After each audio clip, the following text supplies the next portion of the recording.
Hello everyone, তোমরা সবাই কেমন আছো? আশা করি তোমরা সবাই ভালো আছো। আমি শিলিগুড়ি দিয়ে তোমাদের সঙ্গে আছি জয়া। আবার ছোট একটা মিনি ব্লগ নিয়ে চলে আসলাম। তোমরা তো জানো কালকে জন্মাষ্টমী, তাই বিকেলবেলা বেরিয়ে পড়লাম আমি বাবাই তাতান মিলে। শিলিগুড়িতে একটু বৃষ্টি হলো জানো তো, একটু গরম ছিল, বেশ একটু ওয়েদারটা ভালো লাগছে। এখন দেখো আমাদের পাড়া থেকে যাচ্ছি, এটা হচ্ছে রানীরাঙ্গা। এখানে আমার বাড়িটাই সামনেই জাস্ট। আর দেখো রাস্তাটা কি ফ্রেশ লাগছে, যেহেতু বৃষ্টি পড়ার পর ভেজা রাস্তা প্রচুর সুন্দর লাগে দেখতে, তাই তো। আমরা চলে যাচ্ছিলাম একটু শিব মন্দির মার্কেটে, কিন্তু বাবাই বলল না তোমাকে এক জায়গা চা খাওয়াতে নিয়ে যাব, তাই চলে যাচ্ছিলাম একটু বাগডোগরার দিকে।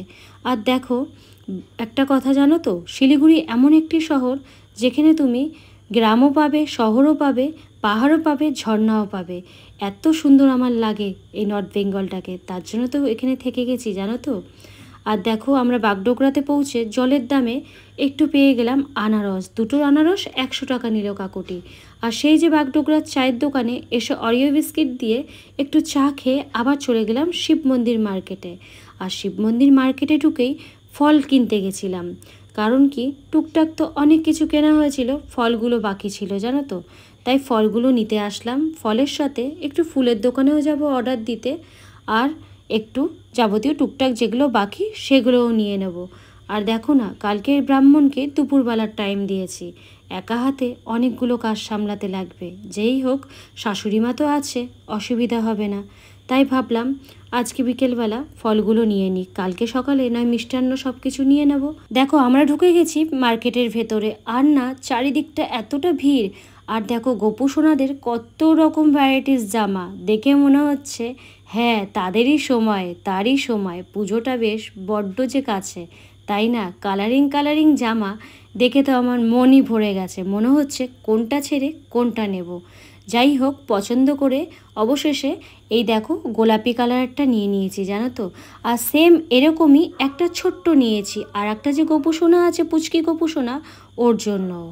তোমাদের কাদের কাদের মার্কেটিং করা হয়ে গেছে অবশ্যই জানিও। তোমাদের গোপু সোনাদের জন্য কটা করে ড্রেস নিয়েছো সেটাও বলো। আর কালকের ব্লগটিতে তোমরা দেখতেই পারবে পুজো কিভাবে দিচ্ছি আর কি কি খাবার গোপু সোনার জন্য আমি বানাচ্ছি, তাই না। আর তোমরা ফলোয়ার্স বাড়ানোর জন্য কেউ কাউকে ব্যাক টু ব্যাক ফলোয়ার্স বাড়াও এসব বলবে না জানো তো, ভালো ভালো ভিডিও করো, এমনিই ফলোয়ার্স বাড়বে।